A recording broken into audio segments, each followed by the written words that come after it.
નમસ્તે ગુજરાત. કેમ છો વિદ્યાર્થી મિત્રો? મજામાં? Hope you all are well. આપ સૌ મજામાં હશો. Welcome once again in the Vashishtha NEET DNA, a dedicated NEET એકેડેમીમાં હું રાજેશ સર આપ સૌનું ફરી સ્વાગત કરું છું. તો મિત્રો આગળ વધીએ. આજે આપણે એક નવા વિડીયો લેક્ચર સાથે યુઝફુલ લેક્ચર છે, ખાસ જોજો. આગળ વધીએ દોસ્તો. તો next Vashishtha dedicated NEET academy. તો નીટ 2020 પેપર સોલ્યુશન એ આજે આપણે જોવાના છીએ મિત્રો. NEET 2020 paper solution specially biology section. Biology સેક્શનનું આપણે નીટ 2020નું પેપર સોલ્યુશન જોઈએ. તો આવો જોઈએ one by one MCQ solve કરીએ. પહેલો MCQ છે દોસ્તો, સાયનેપ્ટોનિમલ સંકુલનું વિસર્જન ખાલી જગ્યા વખતે થાય છે. સાયનેપ્ટોનિમલ સંકુલ એટલે કે સાયનેપ્સિસની જે ક્રિયા થાય એની અહીંયા વાત છે. તો ક્યાં થાય છે, કઈ અવસ્થામાં થાય, એ રીતનો ક્વેશ્ચન છે. ઓપ્શન્સ છે પેકિટીન, ઝાયગોટીન, ડિપ્લોટીન અને લેપ્ટોટીન. તો દોસ્તો આ જે સવાલ છે એ 11 સાયન્સ ચેપ્ટર 10ની અર્ધીકરણની પૂર્વાવસ્થા 1 છે. રાઈટ, અર્ધીકરણની રાઈટ એમાં અર્ધીકરણ 1 એની પૂર્વાવસ્થા 1માંથી લેવામાં આવ્યો છે. પૂર્વાવસ્થા 1માંથી આ લેવામાં આવેલો, એને પેટા તબક્કા છે 5. રાઈટ, એની અંદર સાયનેપ્ટોનિમલ સંકુલનું વિસર્જન, જો તમને ખ્યાલ હોય તો એ વિસર્જન ક્યાં થાય? તો પહેલાં નિર્માણની વાત કરીએ. આ સંકુલ જે છે એટલે કે સાયનેપ્સિસની ક્રિયા થાય અને બે સમજાત રંગસૂત્રની નોન સિસ્ટર ક્રોમેટિડ્સ, આ બંને નોન સિસ્ટર ક્રોમેટિડ્સ જે છે એકાબીજા સાથે જોડાય છે અને સાયનેપ્સિસની ક્રિયા થાય છે. એ જે છે એ ઝાયગોટીનમાં થાય. ક્યાં થાય છે? ઝાયગોટીનમાં. રાઈટ, બટ અહીંયા સવાલ પૂછ્યો છે વિસર્જનનું. આ બહુ મહત્વનું છે મિત્રો. વિસર્જન શબ્દ હવે જોજો. મોટાભાગના સ્ટુડન્ટ જે છે એ શબ્દો સમજી નથી શકતા, પકડી નથી શકતા.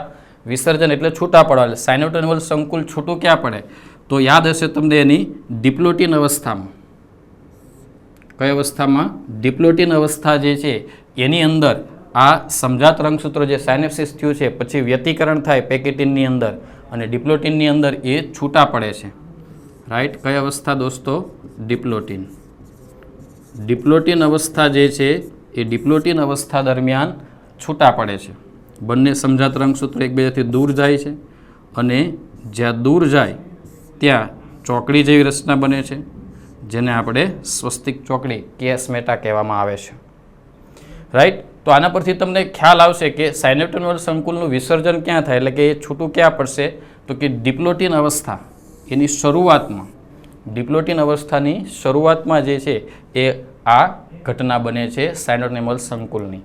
અને મિત્રો તમને ખ્યાલ હશે કે ડિપ્લોટીન અવસ્થામાં પૃષ્ઠવંશીઓ જે છે એના અંડકો લગભગ મહિનાઓ કે વર્ષો સુધી એ જ અવસ્થામાં ટકી રહે છે. રાઈટ, એ જ અવસ્થામાં જે છે એ અંડકની અંદર ડિપ્લોટીન અવસ્થામાં જે છે વર્ષો સુધી જોવા મળતા હોય છે. ઓકે, તો હોપ યુ અન્ડરસ્ટેન્ડ. સાયનેપ્ટોનિમલ સંકુલનું વિસર્જન અહીંયા પૂછ્યું છે અને વિસર્જન થશે ડિપ્લોટીન અવસ્થામાં, એટલે આન્સર આવશે સી. Okay, right. રેફરન્સ તરીકે તમે ચેપ્ટર 10 અર્ધીકરણ 1 પૂર્વાવસ્થા 1ની અંદર જોઈ શકો. નેક્સ્ટ આગળ વધીએ દોસ્તો. બીજો ક્વેશ્ચન છે જાતીય સંક્રમિત રોગોના સમાવેશ થતો હોય તેવો વિકલ્પ પસંદ કરો. એટલે કે જાતીય સંક્રમિત રોગો એટલે કે STDની વાત અહીંયા કરીએ છીએ કે એવું જૂથ પસંદ કરો, એવું ઓપ્શન પસંદ કરો કે જે સેક્સ્યુઅલી ટ્રાન્સમિટેડ ડિસીઝ હોય, જાતીય સંક્રમિત રોગ. તો જોઈએ આપણે વિકલ્પ. ઓપ્શન એ તમે જુઓ, ગોનોરિયા જાતીય સંક્રમિત રોગ છે, સિફિલિસ પણ છે અને જનનાંગીય હર્પીસ. તો આના પરથી ખ્યાલ આવી જશે કે જવાબ એ છે. હવે બાકીના કેમ નથી એ આપણે જોઈએ. બાકીના જવાબ શા માટે નથી તો એને આપણે જોઈએ દોસ્તો. તો એની અંદર તમે જુઓ તો ગોનોરિયા જાતીય સંક્રમિત છે, બટ મેલેરિયા એ જાતીય સંક્રમિત નથી. એટલે બધા જ જાતીય સંક્રમિત રોગો હોય એવું જૂથ આપણે પસંદ કરવાનું છે. તો એમાં બી નહીં આવે. પછી ઓપ્શન સીની અંદર અગેન મેલેરિયા છે. તમે જુઓ એડ્સ, મેલેરિયા અને ફાઇલેરિયા પણ જાતીય સંક્રમિત નથી, એટલે આ બંને નહીં આવે, રાઈટ. અને ઓપ્શન ડીની અંદર તમે જુઓ તો કેન્સર છે, એ જાતીય સંક્રમિત નથી. ક્લિયર? એટલે બધા જ જાતીય સંક્રમિત હોય એવો ઓપ્શન કયો છે? ફક્ત A. So answer of this question is A, એટલે કે આ પ્રશ્નનો જવાબ આવશે એ. ઓકે, એકદમ ઇઝી છે. આગળ વધીએ દોસ્તો. ત્રીજો ક્વેશ્ચન, નીચેનામાંથી કયું મૂત્રવૃદ્ધિને રોકે છે? પ્રશ્નો સમજો. મૂત્રવૃદ્ધિને રોકે છે, રાઈટ, એટલે કે મૂત્રનું પ્રમાણ વધતા રોકે છે. તો કયો આમાં સાચો જવાબ છે આપણે જોઈએ વન બાય વન અને સમજીએ. એડીએચનો ઓછો સ્ત્રાવથી વધારે પ્રમાણમાં પાણીનું પુનઃ શોષણ થાય છે. તો મિત્રો તમને યાદ હશે મૂત્ર નિર્માણની ક્રિયા, મૂત્રપિંડના કાર્યનું નિયમન, એની અંદર ચેપ્ટર નંબર 19ની અંદર આ ટોપિક છે. મૂત્રપિંડના કાર્યના નિયમનમાં એડીએચની ક્રિયાવિધિ જે છે એ ખાસ જોવાની છે કે એડીએચ જે છે, રાઈટ, એનો ઓછો સ્ત્રાવ થાય તો પાણીનું પુનઃશોષણ કેવું થાય? ઓછું થાય, વધારે થાય નહીં. એટલે આ જવાબ જે છે કેવો છે? ખોટો છે, રાઈટ. ઓકે, તો એ મૂત્રવૃદ્ધિને રોકશે નહીં. આલ્ડોસ્ટેરોનને કારણે Na+ અને પાણીનું મૂત્રપિંડ નલિકામાંથી શું થાય છે? પુનઃશોષણ. This is right. આલ્ડોસ્ટેરોનનું ફંક્શન્સ ચેપ્ટર 22 હોર્મોન સાથે અહીંયા લિંક છે 11 સાયન્સનું, રાઈટ. એટલે 3-4 ચેપ્ટરનો કમ્બાઈન કરી, એટલે કે 2 થી 3 ચેપ્ટર અહીંયા ભેગા કરી અને બનાવેલો આ ક્વેશ્ચન્સ છે, એટલે ધ્યાનથી સમજવાનું. તો આલ્ડોસ્ટેરોનને કારણે જે છે Na+ અને પાણીનું મૂત્રપિંડ નલિકામાંથી પુનઃશોષણ થાય તો ડેફિનેટલી પાણીનું પુનઃશોષણ થવાને કારણે મૂત્રવૃદ્ધિ જે છે, એટલે કે મૂત્ર જે છે એનું પ્રમાણ શું થશે? ઘટશે, રાઈટ. એટલે આ સાચો જવાબ છે. જોઈએ બીજા ઓપ્શન પણ સાથે સાથે. કર્ણકની અંદર નેટ્રીયુરેટિક કારક એટલે કે ફેક્ટર રુધિરવાહિનીનું સંકોચન કરે છે, રાઈટ. તો આ ખોટું છે, સંકોચન નહીં આવે. સાચું શું છે? વિકોચન. એટલે આ પણ એક ખોટું પડશે અને મૂત્રવૃદ્ધિ સાથે એનો કોઈ રિલેટેડ નથી. ત્યાર પછી જેજી કોષો દ્વારા રેનિનનું સ્ત્રાવ થાય છે, રાઈટ. અને રેનિનના સ્ત્રાવમાં ઘટાડો થાય તો GFR ઘટે, રાઈટ. અને એ GFR સાથે એનો રિલેશન છે, મૂત્રવૃદ્ધિ સાથે એનું કોઈ રિલેશન નથી, રાઈટ. અને જેજી કોષો દ્વારા રેનિનનો સ્ત્રાવ થાય તો GFR ઘટે છે, તો એને કારણે મૂત્રવૃદ્ધિ જે છે એમાં કોઈ ઘટાડો થશે નહીં. ક્લિયર? તો આના પરથી તમને ખ્યાલ આવી જશે કે નીચેનામાંથી કયું મૂત્રવૃદ્ધિને રોકે છે. તો કયો જવાબ આવશે? B. The answer is B. Okay દોસ્તો, હોપ યુ અન્ડરસ્ટેન્ડ. તો અહીંયા અલગ અલગ ચેપ્ટરનું કોમ્બિનેશન છે, યાદ રાખજો. આગળ જોઈએ નેક્સ્ટ ક્વેશ્ચન નંબર 4માં આગળ વધીએ મિત્રો. હવે અહીંયા સવાલ છે ઘનાકાર અધિચ્છદ કોષો કે જેમાં રસાંકુરો બ્રશવાળી કિનારી ધરાવતા, એટલે બ્રશ બોર્ડર સેલ શેમાં હોય? રાઈટ. બ્રશ બોર્ડર સેલ જે છે ધરાવતા હોય તે ખાલી જગ્યામાં જોવા મળે છે. બ્રશ બોર્ડર સેલ્સ શેમાં જોવા મળે? વેરી સિમ્પલ ક્વેશ્ચન છે. બેઠો NCERTમાંથી ચેપ્ટર 19માંથી 11 સાયન્સ ચેપ્ટર 19માંથી જ પૂછાયેલો છે, ઉત્સર્ગ એકમની રચનામાંથી, જો તમને ખ્યાલ હોય તો. એમાં પણ મૂત્રપિંડ નલિકાના કાર્યો જો તમે ધ્યાનથી વાંચ્યા હોય તો એને રિલેટેડ આ ક્વેશ્ચન્સ છે. સંપૂર્ણપણે NCERT બેઝ છે. જોઈએ એમાં આંતરડાનું સ્તર, રાઈટ. તો આંતરડાના સ્તરની અંદર જે છે એ ઘનાકાર અધિચ્છદ જે છે એ કે જેમાં રસાંકુરો બ્રશ બોર્ડરવાળી કિનારીમાં જોવા મળે તો એ આંતરડાના કયા સ્તરમાં અહીંયા ઉલ્લેખ કર્યો નથી, એટલે આપણે એ લઈ શકીએ નહીં. લાળ ગ્રંથિની નલિકા, તો લાળ ગ્રંથિની નલિકાઓ જે છે એમાં ગ્રંથિ અધિચ્છદ હોય એટલે એ પણ નહીં આવે, રાઈટ. પછી ઉત્સર્ગ એકમની નિકટવર્તી ગૂંચળામય નલિકા. આઈ ગીવ યુ રેફરન્સ, મેં તમને હમણાં રેફરન્સ આપ્યો ચેપ્ટર 19 મૂત્રપિંડ નલિકાના કાર્યવાળો ટોપિક. દરેક ભાગનું અલગ અલગ કાર્ય, એમાં PCTના કાર્યની અંદર વાંચશો તમને પહેલી જ લાઇનમાં બેઠી લીટી મળી જશે, રાઈટ. તો ઉત્સર્ગ એકમનું નિકટવર્તી ગૂંચળામય ભાગ એટલે કે PCT જે છે એની અંદરની દિવાલ ઘનાકાર અધિચ્છદની બ્રશવાળી કિનારી એટલે બ્રશ બોર્ડર સેલની બનેલી હોય છે, રાઈટ. એટલે ડેફિનેટલી એનો જવાબ શું આવશે? સી. અને યુસ્ટેશન નલિકા એટલે કે કર્ણકંઠ નળી, તો એમાં પણ આ બ્રશ બોર્ડરવાળા સેલ હોતા નથી. રાઈટ, એટલે એ પણ નહીં આવે. ક્લિયર? તો આના પરથી તમને ખ્યાલ આવી જશે દોસ્તો કે બ્રશ બોર્ડરવાળા સેલ જે છે, આ જે ઓપ્શન આપ્યા એમાંથી શેમાં જોવા મળશે, તો કે પીસીટીની અંદર. કે એ ભાગમાં શું કામ થાય એ તમને ખબર છે. કયું કાર્ય થાય છે? પાણીના પુનઃશોષણનું. ક્લિયર? તો બેઠો એનસીઆરટી બેઝ ક્વેશ્ચન છે, એકદમ ઇઝી છે. નેક્સ્ટ આગળ વધીએ દોસ્તો. 5મા નંબરનો ક્વેશ્ચન. એવા પદાર્થને અહીંયા ઓળખવાનો છે કે જેની રચનામાં ગ્લાયકોસિડિક બંધ હોય અને પેપ્ટાઇડ બંધ હોય. હવે બે બંધ વિશે તમને ખબર હોવી જોઈએ. ગ્લાયકોસિડિક બંધ ક્યાં જોવા મળે? વિચારો. ગ્લાયકોસિડિક બંધ જોવા મળે કાર્બોહાઈડ્રેટ. રાઈટ, કાર્બોહાઈડ્રેટ એટલે કે મોનોસેકેરાઇડ ની અંદર તો કોઈ બંધ હશે નહીં, એટલે ડાયસેકેરાઇડ અને પોલીસેકેરાઇડ. ડાયસેકેરાઇડ એન્ડ પોલીસેકેરાઇડમાં હોય. રાઈટ, મોનોસેકેરાઇડ તો એક જ અણુ છે એટલે એમાં કોઈ બંધ હશે નહીં. અને પેપ્ટાઇડ બંધ, વેરી સિમ્પલ. પેપ્ટાઇડ બંધ ક્યાં જોવા મળશે દોસ્તો? એ પણ તમને ખબર હશે. પેપ્ટાઇડ બંધ શેની અંદર હોય? પ્રોટીનમાં. ક્લિયર? પેપ્ટાઇડ બંધ પ્રોટીનમાં હશે. તો હવે આપણે જે છે એ કાર્બોહાઈડ્રેટ અને પ્રોટીનવાળો જે જવાબ હોય તે આમાં શોધવાનો રહ્યો. એટલે પહેલાં તમને ખબર હોવી જોઈએ કે આ બંધ ક્યાં જોવા મળે. રાઈટ, એવું કોમ્બિનેશન જોવાનું કે જેમાં કાર્બોહાઈડ્રેટ હોય અને પ્રોટીન હોય, કે એની અંદર જ આ બંધ જોવા મળશે. તો કાઇટિન જે છે એક પ્રકારનું પોલીસેકેરાઇડ છે, બટ કોલેસ્ટેરોલ જે છે એ શું છે? લિપિડ. રાઈટ, લિપિડમાં આમાં કોઈ બંધ હશે નહીં, એટલે આ જવાબ નહીં આવે. Glycerol also lipid. રાઈટ, અને ટ્રિપ્સિન જે છે એ પ્રોટીન છે, પણ ગ્લિસરોલ લિપિડ છે એટલે એમાં કોઈ બંધ આવશે નહીં. ત્રીજો ઓપ્શન છે સેલ્યુલોઝ. સેલ્યુલોઝ એ પોલીસેકેરાઇડ છે, અને પોલીસેકેરાઇડની અંદર ગ્લાયકોસિડિક બંધ હોય, પણ લિસિથિન એ ફોસ્ફોલિપિડ છે, ઓલ્સો ઇટ ઇઝ લિપિડ. તો લિપિડમાં એ બંધ હશે નહીં.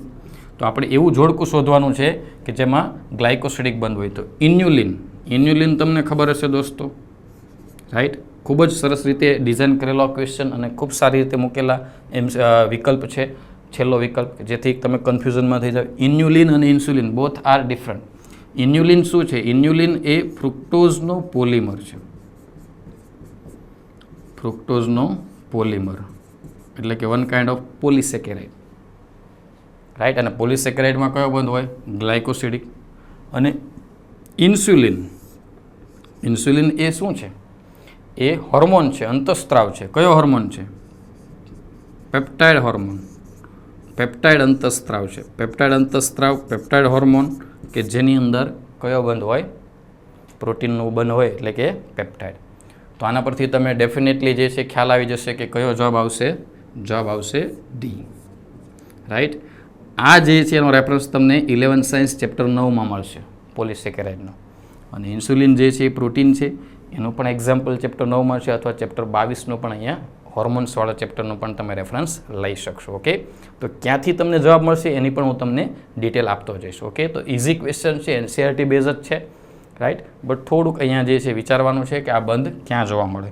નેક્સ્ટ આગળ વધીએ દોસ્તો. ત્યાર પછી છે વેરી સિમ્પલ બાયોટેકનોલોજીનો ક્વેશ્ચન છે. બીટી કપાસની જાતિ કે જે બેસિલસ થુરેન્જેન્સિસ બીટીના ઝેર જનીનને દાખલ કરીને વિકસાવવામાં આવી છે, તે ખાલી જગ્યા સામે પ્રતિકાર દર્શાવે છે. બીટી કપાસ જે બનાવવામાં આવ્યો છે કે જે બેસિલસ થુરેન્જેન્સિસના જનીનો દાખલ કરવામાં આવ્યા કે જે કીટકો સામે ઝેર ઉત્પન્ન કરે છે, તો કોનો સામે પ્રતિકાર કરે? ઓલરેડી આન્સર ઇઝ બેઠો જ છે. કયો આવશે? કીટકો જેવી જીવાતો સામે. બાયોટેકનોલોજી 12 સાયન્સ ચેપ્ટર 12ની અંદર તમે બીટી કપાસના ટોપિકની અંદર આ જોઈ શકશો. અને ડેફિનેટલી દરેકને આવડતો હશે. બેઠો ક્વેશ્ચન છે, ડિરેક્ટ ક્વેશ્ચન છે એનસીઆરટીમાંથી, અને ઇઝી ક્વેશ્ચન છે. રાઈટ, તો અહીંયા કીટક જે છે જેવી જીવાત જે છે એના નાશ માટે અહીંયા જોવા મળશે. વનસ્પતિમાં સૂત્રકૃમિ માટે આપણે આરએનએ આવી છે, ફૂગના રોગ માટે નથી, સૂત્રકૃમિ માટે સ્પેશિયલ નથી, કે એની માટે નેમેટોડ્સ છે. રાઈટ, કીટક ભક્ષકો નથી, કે જનીન જે દાખલ કરવામાં આવ્યું એ કીટકો જેવી જીવાતના રક્ષણમાં એની સામે પ્રતિકાર માટે. ક્લિયર? નેક્સ્ટ આગળ વધીએ. આમાં બીજાશય અર્ધ અધસ્થ હોય છે. હવે આ ક્વેશ્ચન્સ જે છે એક્ઝામ્પલ બેઝ ક્વેશ્ચન છે, ઉદાહરણ આધારિત. એટલે તમને જે ઉદાહરણ યાદ હોય તો તમે આનો ડાયરેક્ટલી આન્સર આપી શકો. અહીંયા આપણે અલગ કરીએ. રાય અને રીંગણ તેની અંદર બીજાશય જે છે, રાઈટ, બીજાશય હોય ઉચ્ચસ્થ હોય છે. રાય અને રીંગણમાં ઉચ્ચસ્થ હોય. સૂર્યમુખીમાં હોય કિરણ પુષ્પક, અને એ કિરણ પુષ્પક જે છે એની અંદર અધસ્થ હોય બીજાશય કેવું હોય? અધસ્થ હોય. આની અંદર ઉચ્ચસ્થ હોય. હવે આપણને પૂછ્યું છે અર્ધ અધસ્થ. હવે જો તમને આ એક્ઝામ્પલ્સ યાદ હોય તો તમે ઇઝીલી ડિફરન્શિએટ કરી શકશો, અને જવાબ તમારી સામે જ છે. પ્લમ ઇંગ્લિશ નામ છે, રાઈટ. ગુજરાતીમાં એને જરદાળુ કહેવાય, એટલે રાઈટ ગુજરાતીમાં જે છે એને જળદારૂ અથવા જરદારૂ તરીકે ઓળખવામાં આવે. તમે ઇઝીલી યાદ રાખી શકો. પણ અહીંયા એક વસ્તુ નોંધવા જેવી દોસ્તો, કે ઘણીવાર ઇંગ્લિશ નામનો પણ યુઝ થાય છે, રાઈટ. એટલે કાઉન્સમાં આપેલા ઇંગ્લિશ નામ જે પ્રચલિત હોય, સાયન્ટિફિક નેમ હોય, એનું પણ તમારે અહીંયા યાદ રાખવું, રાઈટ. જો પ્લમ તમને ખબર નથી તો તમે આ ક્વેશ્ચનનો આન્સર આપી શકો નહીં, રાઈટ. એટલે ડેફિનેટલી યાદ રાખવું. એકદમ ઇઝી છે, બેઠો એનસીઆરટીમાંથી પૂછેલો, બટ એક્ઝામ્પલ બેઝ છે. એક્ઝામ્પલ્સ તમને યાદ હોવા જોઈએ. તો the answer of this question is D, right. આગળ વધીએ મિત્રો. હવે ક્વેશ્ચન નંબર 8, નીચે પૈકી કયું ખોટું વિધાન છે? નાવ ધીસ, આ વિધાનવાળો જ્યારે સવાલ આવે ત્યારે અહીંયા પકડવાનું છે શું આપણને માંગ્યું છે. ખાસ તમારે નોંધી રાખવાનું કયું ખોટું છે, રાઈટ. એટલે બાકીના 3 સાચા છે, એમાં એક ખોટું છે. જોઈએ આપણે ક્વેશ્ચન્સના ઓપ્શનો પછી જોઈએ. અંતઃકાષ્ઠ જળનું પરિવહન નથી કરતું પણ યાંત્રિક આધાર આપે છે. રસકાષ્ઠ જળ અને ખનિજ તત્વોનું મૂળથી પર્ણ સુધી વહન કરે છે. એટલે ઓપ્શન્સ જોતા અહીંયા ખ્યાલ આવી જાય છે આપણને કે અંતઃકાષ્ઠ અને રસકાષ્ઠ, એટલે કે 11 સાયન્સ ચેપ્ટર 6 વનસ્પતિ અંતઃસંરચનામાંથી આપ્યું છે. દ્વિતીય વૃદ્ધિ રિલેટેડ આ ક્વેશ્ચન્સ છે, રાઈટ.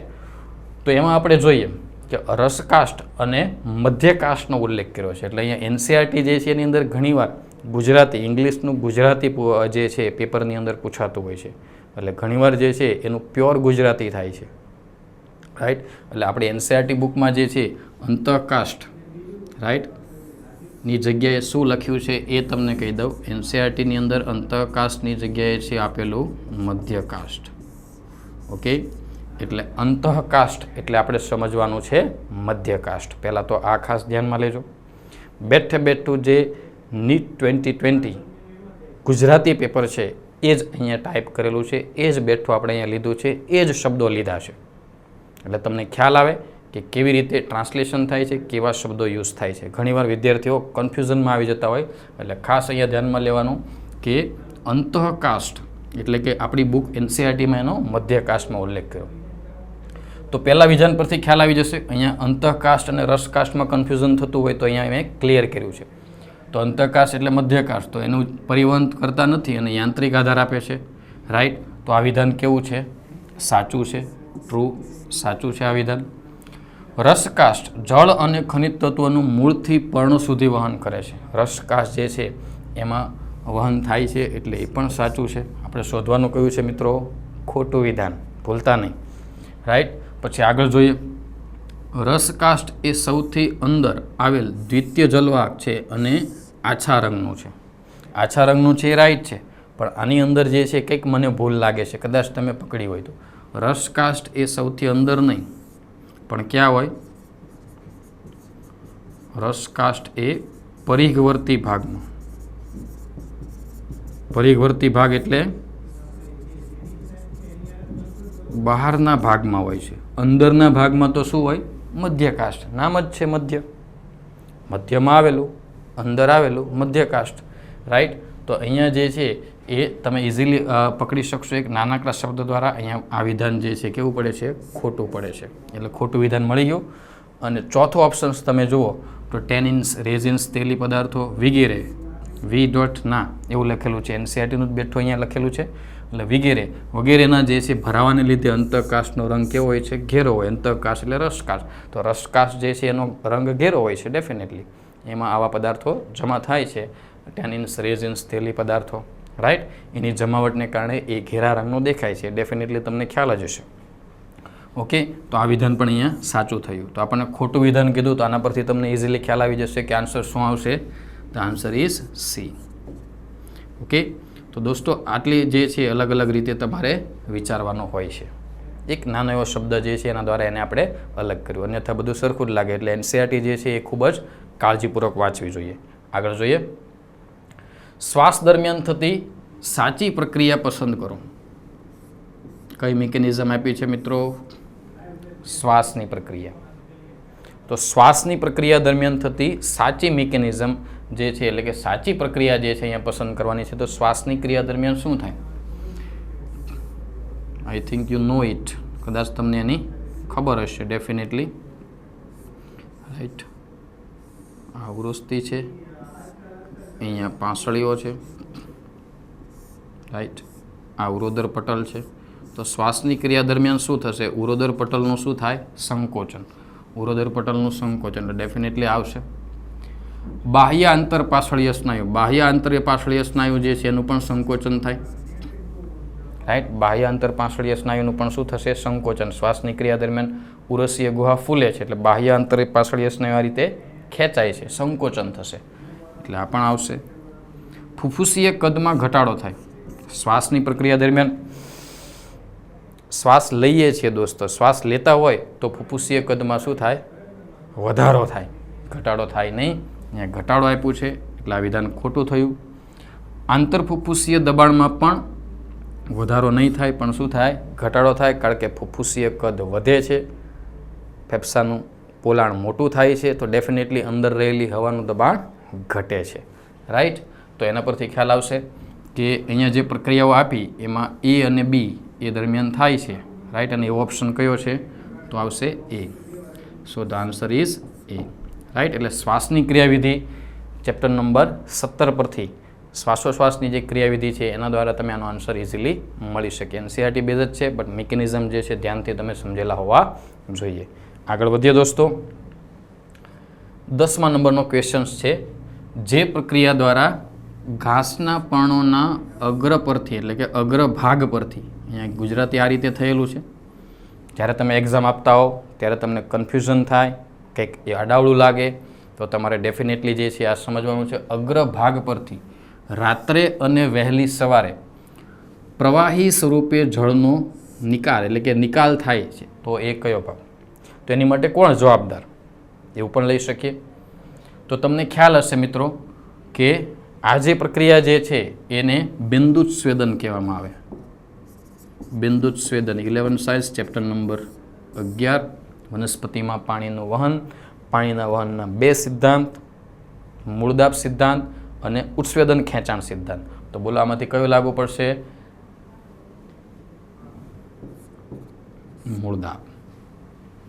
ડેફિનેટલી તમારો આન્સર તમને હશે જ, કારણ કે અહીંયા ઘાસના પર્ણો જે છે એમાં આવેલી છે જલોત્સર્ગી ગ્રંથિ. રાઈટ, એ જલોત્સર્ગી ગ્રંથિ જે છે એ જલોત્સર્ગી ગ્રંથિ દ્વારા એટલે જેને ઇંગ્લિશમાં કહેવામાં આવે હાઇડેથોડ્સ. એ હાઇડેથોડ્સ જલોત્સર્ગી ગ્રંથિ આવેલી હોય કે જેના દ્વારા વહેલી સવારે અને મોડી રાત્રે મૂળદાબ તપાસવામાં આવે. મૂળદાબ છે કે નહીં એ તપાસવા માટે જોવામાં આવે છે. તો આવી જે વનસ્પતિ જે છે ઘાસના પર્ણો એના ટોચના ભાગમાં આવે જલોત્સર્ગી ગ્રંથિ આવેલી હોય જે છિદ્ર સ્વરૂપે હોય. રાઈટ, અને જો મૂળદાબ હોય તો એની સપાટી પર એ બિંદુ એટલે કે પાણીના ટીપા જે છે ત્યાં જોવા મળે છે અને બિંદુચ્છેદન કહેવાય. અને એ દર્શાવે છે કે એમાં શું છે? મૂળદાબ છે. એટલે મૂળદાબ સિદ્ધાંતની અંદર તમને મળી શકશે ચેપ્ટર 11ની અંદર. ઇઝી છે, બેઠો જ સવાલ છે. આગળ વધીએ દોસ્તો. ક્વેશ્ચન નંબર 11 રોગ પ્રતિકારકતાના સંદર્ભમાં ઇમ્યુનિટી પરથી આવેલો છે. ખોટું વિધાન. નાવ સી, અહીંયા રાઉન્ડ કરતો જાઉં છું. તમારે ક્વેશ્ચન આન્સરમાં પણ એક્ઝામમાં ધ્યાન રાખવાનું કે શું પૂછવું છે. ખોટું વિધાન પૂછવાનું, મતલબ બાકીના બધા સાચા છે, એમાંથી એક ખોટું છે. તો અહીંયા પકડીએ આપણે. જ્યારે પ્રતિજન એટલે જીવિત કે મૃતનો સામનો થાય ત્યારે યજમાનના શરીરમાં પ્રતિદ્રવ્ય એટલે ઉત્પન્ન થાય છે જેને સક્રિય રોગ પ્રતિકારકતા કહે છે. નાવ સી, એનસીઆરટીને તમે ધ્યાનથી વાંચી હોય તો એમાં પ્રતિજન શબ્દ આપ્યો છે. પ્રતિજન એટલે એન્ટીજન. રાઈટ. ઘણીવાર ગુજરાતી જે છે મથાવતું હોય છે અને એનસીઆરટીની અંદર એનો સ્પષ્ટ ઉલ્લેખ છે. પ્રતિજન એટલે શું છે? એન્ટીજન. રાઈટ દોસ્તો, પ્રતિજન એટલે શું છે? એન્ટીજન. તો એન્ટીજન જે છે એ તમારે ખાસ અહીંયા યાદ રાખવાનું છે. એન્ટીજન શરીરમાં જાય તો શું થાય? એની સામે પ્રતિદ્રવ્ય. પ્રતિદ્રવ્ય એટલે એન્ટીબોડી. ઓકે, એટલે ઘણી જગ્યાએ ઇંગ્લિશ વર્ડ હોય, ઘણી જગ્યાએ ગુજરાતી વર્ડ હોય, તો આને આપણે ધ્યાનથી સમજવાનું છે. રાઈટ. એનસીઆરટીની અંદર પણ આનું ગુજરાતી આપ્યું છે. એન્ટીજન એટલે પ્રતિજન અને એન્ટીબોડી એટલે પ્રતિદ્રવ્ય. તો ડેફિનેટલી તમને ખ્યાલ આવી જ ગયો હશે કે જ્યારે કોઈ રોગકારક અંદર પ્રવેશે છે તો એન્ટીબોડી ઉત્પન્ન થાય તો એ સક્રિય રોગપ્રતિકારકતા કહેવાય. ઇટ ઇઝ ટ્રુ, સાચું છે. જ્યારે તૈયાર પ્રતિદ્રવ્ય એટલે કે તૈયાર એન્ટીબોડીને સીધું આપવામાં આવે તો શું કહેવામાં આવે? નિષ્ક્રિય રોગપ્રતિકારકતા. આ પણ સાચું છે. નેક્સ્ટ જઈએ આપણે. સક્રિય રોગપ્રતિકારકતા ઝડપી છે અને સંપૂર્ણ પ્રતિભાવ આપે છે. તો અહીંયા કંઈક ભૂલ હોય એવું લાગે છે, કંઈક ખોટું હોય એવું લાગે છે. કારણ કે સક્રિય રોગપ્રતિકારકતા ઝડપી નહીં પણ કેવી છે? ધીમી. ધીમો પ્રતિકાર આપે છે, ધીમો પ્રતિભાવ આપે છે. રાઈટ. It tax time. તો અહીંયા પકડાઈ ગયું. તો સી ઓપ્શન કેવો છે? ખોટો. અહીંયા આપણને ખોટું વિધાન કીધું એટલે જવાબ મળી ગયો. ચોથું પણ જોઈ લઈએ. ગર્ભ કેટલુંક પ્રતિદ્રવ્ય માતામાંથી મેળવે છે તે નિષ્ક્રિય રોગ પ્રતિકારકતા કહેવાય. ગર્ભ એટલે કે ભ્રૂણ જે માતાના ગર્ભમાં વિકસી રહ્યું છે તો માતા તરફથી તૈયાર એન્ટીબોડી મળે જરાયુ દ્વારા. રાઈટ. અને એ કઈ છે એ પણ તમને ખબર હશે, આઈજીજી એન્ટીબોડી. રાઈટ. અને તૈયાર એન્ટીબોડી મળે એટલે ડેફિનેટલી એ શું થઈ? નિષ્ક્રિય રોગ પ્રતિકારકતા જ થઈ. એટલે એ પણ સાચું છે. ક્લિયર? તો આના પરથી તમને ઇઝીલી સમજાઈ ગયું હશે. ઓપ્શન સી જે છે એ સાચો જવાબ છે. ચેપ્ટર 8 12 સાયન્સની અંદર સક્રિય અને નિષ્ક્રિય ઉપાર્જિત પ્રતિકારકતા જે છે રોગ પ્રતિકારકતા એની અંદર તમને આનું ડિટેલ મળી જશે, આન્સર મળી જશે. ઓકે, નેક્સ્ટ આગળ વધીએ મિત્રો. નેક્સ્ટ છે જોડકા જોડવાના છે. કોલમ ટાઈપનો ક્વેશ્ચન્સ છે. કોલમ ટાઈપના ક્વેશ્ચન્સ હોય તો ઇઝીલી જે છે આપણે સોલ્વ કરી શકતા હોય દોસ્તો. એકદમ ઇઝીલી થઈ શકે જો તમને એક સાચો જવાબ હોય. ઘણીવાર આની ટ્રિકી ક્વેશ્ચન્સ કહેવામાં આવે. એક ટ્રીકનો ઉપયોગ કરી અને આખો આન્સર મળી જાય. એક જ જવાબ તમને આવડતો હોવો જોઈએ. દાખલા તરીકે આ જે ક્વેશ્ચન્સ છે એમાં હું જોઉં છું, બરાબર. મને આની અંદર ઇઝી ઓપ્શન એક હોય એ મને પકડવાનો છે તો એ મને ખ્યાલ હોય. દાખલા તરીકે ફૂગમાં કોષ દિવાલનો પદાર્થ, બરાબર. બાકીના મને ખબર નથી. મને એક જ ખબર છે કે ફૂગમાં કોષ દિવાલનો પદાર્થ. તો ફૂગમાં કોષ દિવાલ જે છે એ શેની બનેલી હોય? કાઇટિનની. રાઈટ. ફૂગની કોષ દિવાલ શેની બનેલી હોય દોસ્તો? કાઇટિનની. તો ડેફિનેટલી અહીંયા આપણને ખ્યાલ આવી જશે કે C3 વાળો ઓપ્શન કયો છે? C3 હોય એ. તો C3 વાળો ઓપ્શન આ છે એ. હવે ચેક કરી જોઈએ આપણે કે એ જવાબ આવે છે કે નહીં. જોઈએ. A2 એટલે કે અપચય ક્રિયાનું નિરોધક. રાઈટ. એટલે અપચય ક્રિયાને અવરોધે. તો કોણ અવરોધે? મેલોનેટ. યાદ કરો, ઉત્સેચકીય અવરોધકોમાંથી લીધેલો આ ટોપિક. ચેપ્ટર 9માંથી આ ટોપિક છે. એમાંથી જ અહીંયા જે છે 11 સાયન્સ ચેપ્ટર 9 જે છે બાયોમોલેક્યુલ્સ એમાંથી બનેલો. ચયાપચયિક અવરોધકો એટલે ઉત્સેચકીય પ્રક્રિયાના અવરોધે કોણ? મેલોનેટ. એટલે A2. B4 પેપ્ટાઇડ બંધ કોની અંદર જોવા મળે? પ્રોટીનની અંદર. તો પ્રોટીન કોણ છે અહીંયા? કોલેજન. કોલેજન પ્રોટીન છે, પ્રાણી સૃષ્ટિનું પ્રભાવી પ્રોટીન. આ જ ચેપ્ટરમાં તમને રેફરન્સ મળશે. રાઈટ. એટલે અહીંયા આપણને ખ્યાલ આવી ગયો. પેપ્ટાઇડ બંધ જોવા મળશે. કોલેજન. B4 C3 તો થઈ જ ગયું છે. અને દ્વિતીયક ઉપાપચય છે એવું લખેલું છે પણ દ્વિતીયક ચયાપચય કોઈ પૂછેલું છે. રાઈટ. એટલે ઘણીવાર ઇંગ્લિશ અને ગુજરાતીમાં ઘણું બધું વેરિએશન હોય તો ક્યારેક ઇંગ્લિશ જે છે એ ક્વેશ્ચન્સ પણ જોઈ લેવા જો કન્ફ્યુઝન ગુજરાતીમાં લાગતું હોય. આ પણ એક સ્ટ્રેટેજી આપણે અપનાવવી પડે નીટના પેપરમાં જો 600+ કે 700+ લાવવા હોય. ઓકે, તો આ ખાસ ધ્યાન રાખવાનું. ઘણીવાર ગુજરાતી જે છે એવી રીતે થાય છે કે સ્ટુડન્ટ અટવાતા હોય. તો દ્વિતીય ચયાપચયક તરીકે રીઝન. ઓકે, તો આમાં તમે જુઓ તો એક જ આન્સર તમને મળી જાય. પહેલો C3 મળી ગયું, એના પરથી ડાયરેક્ટ જ આનો જવાબ આપણી સામે જ છે કે જવાબ કયો આવશે? એ. એટલે ઘણીવાર બધા જ જે કોલમ જે છે બધા જ જોડકા આપણે સાચી રીતે નથી જોડી શકતા. આપણને એક જ ખબર હોય તો આ ટ્રીક જે છે મેં તમને બતાવી એમાંથી એકમાંથી જે સાચું હોય એ એક તમે પકડો એટલે બીજા કોઈ સાથે મેચ થતું હશે નહીં, અને આ રીતે એને અલગ કરી શકાય. બીજા ક્વેશ્ચનમાં પણ આપણે આગળ જોઈશું. નેક્સ્ટ છે આંતરાવસ્થા. નેક્સ્ટ ક્વેશ્ચન 13મો, આંતરાવસ્થાના જીવન તબક્કામાં એટલે કે ગેપ 1 અનુસંધાનમાં સાચું વિધાન. નાવ સી ધ ટ્રુ સેન્ટેન્સ આપણને પૂછ્યું છે. આંતરાવસ્થા કહી દીધું છે, આંતરાવસ્થાનો જીવન તબક્કો એની અહીંયા વાત કરી દીધી છે, તો એની માટે સાચું વિધાન પૂછ્યું છે. રાઈટ, તો આંતરાવસ્થા જે છે એ ચેપ્ટર 10 11 સાયન્સમાંથી 3 પેટા તબક્કા G1, S અને G2. રાઈટ, તો જીવન તબક્કા માટે અહીંયા સાચું પૂછ્યું છે એટલે આની માટે ડીએનએનું સંશ્લેષણ અથવા તો સ્વયંજનન થાય. તો ડીએનએ સ્વયંજનન ક્યાં થાય છે તમને ખબર હશે, એસની અંદર. રાઈટ, એટલે આ વિધાન કેવું થયું? ખોટું. જીવન માટે સાચું નથી. બધા જ કોષીય ઘટકોની પુનઃગોઠવણી થાય. તો બધા જ કોષીય ઘટકોની પુનઃગોઠવણી જીવન તબક્કામાં થતી નથી. રાઈટ, કે આ વૃદ્ધિ તબક્કો છે એમાં કોઈ ગોઠવણી થાય નહીં. આગળ જઈએ. કોષ ચયાપચયિક રીતે સક્રિય હોય, વૃદ્ધિ પામે, પરંતુ ડીએનએનું સ્વયંજનન થતું નથી. આ વિધાન સાચું લાગે છે, કારણ કે મેં વાત કરી એમ કે આંતરાવસ્થા એ કોષ વિભાજનનો સૌથી સક્રિય તબક્કો, મેક્સિમમ ટાઈમ લે અને કોષીય વૃદ્ધિનો પણ તબક્કો. કોષ બધા દ્રવ્યો ડેવલપ કરે છે, વિકસાવે છે, વૃદ્ધિ પામે છે, એટલે આપણે લઈ શકીએ. કોષ કેન્દ્ર વિભાજન પામે એ તો આવવાનું જ નથી જીવન તબક્કામાં. રાઈટ, એટલે એના પરથી ખ્યાલ આવે બાકીના 3 ખોટા છે. તો what is the right answer? Right answer is C. Right, તો આંતરાવસ્થાની અંદર તમને આ ડિટેલ મળી જશે. તો આ રહ્યો આનો આન્સર. નેક્સ્ટ જોઈએ 14મો સવાલ. રંગસૂત્રીય આનુવંશિકતા સિદ્ધાંતોની પ્રાયોગિક ચકાસણી આમણે કરી. એટલે એ સાયન્ટિસ્ટ જે છે એને નામ આપ્યા છે, ઓપ્શન્સ છે મેન્ડલ, સટન, બોરી અને મોર્ગન. રાઈટ દોસ્તો, તો રંગસૂત્રીય આનુવંશિકતાના સિદ્ધાંતો જે છે એની પ્રાયોગિક ચકાસણી જે છે એણે કરી. તો રંગસૂત્રીય જે છે એના આનુવંશિકતાના પ્રાયોગિક ચકાસણી આ જે છે એ અહીંયા પકડવાનું છે. એક્સપેરિમેન્ટ દ્વારા ચકાસણી કોણે કરી? રાઈટ, તો અહીંયા આવશે મિત્રો મોર્ગન. મેન્ડલના પ્રયોગો જે છે એની એક્સપેરિમેન્ટલ ડ્રોસોફિલા મેલાનોગેસ્ટર માખી પર પ્રયોગો કરી અને ચકાસણી કરી કે ખરેખર આવું છે કે નહીં. ઓકે, એટલે બેઠો જવાબ છે રંગસૂત્રોનો આનુવંશિકતા જે વારસાગમન જે છે, વારસાગત આખો જે આપ્યું છે ચેપ્ટર નંબર 5 12 સાયન્સની અંદર તમે જોઈ શકશો. ઓકે, આગળ જઈએ. નેક્સ્ટ છે નીચેનામાંથી કયા અંતઃસ્ત્રાવનું સ્તર ગ્રાફિયન પુટિકામાંથી અંડકોષની મુક્તિ એટલે કે અંડપાતનું કારણ બને છે?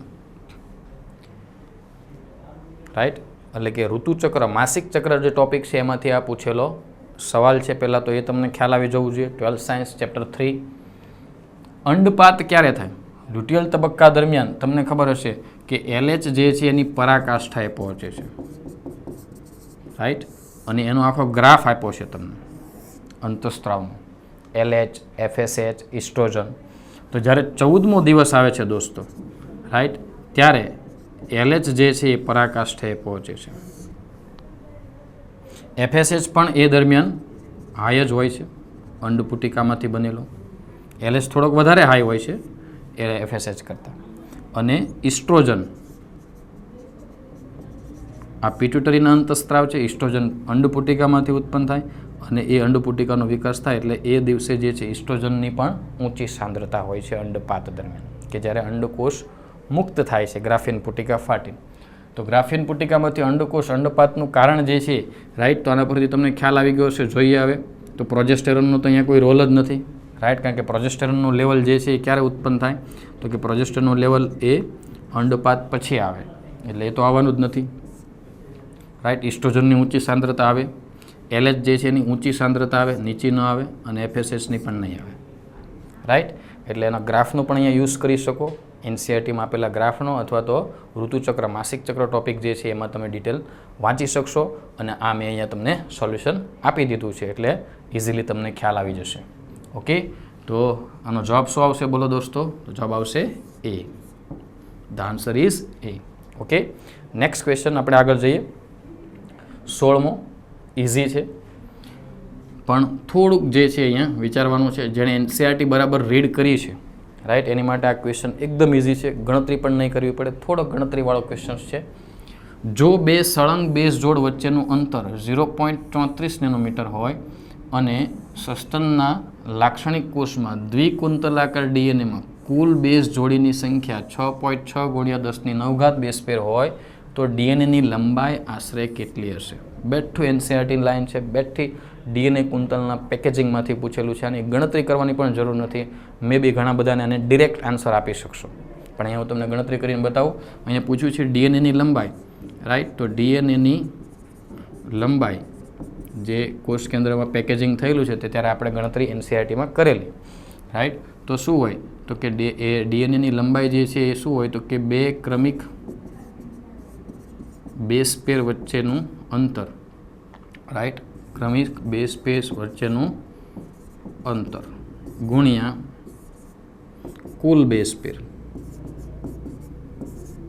કુલ બેઝ પેર, બે બેઝ પેર વચ્ચેનું અંતર ગુણ્યા કુલ બેઝ પેર. તો બે બેઝ પેર વચ્ચેનું અંતર કેટલું છે? 0.34 નેનોમીટર, રાઈટ. તો 0.34 નેનોમીટર છે.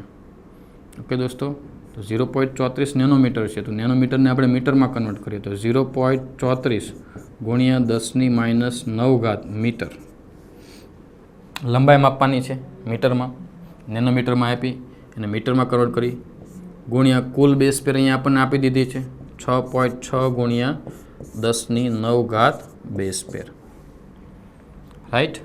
તો આના પરથી તમને ખ્યાલ આવી જશે બેઝ પેર પર મીટર.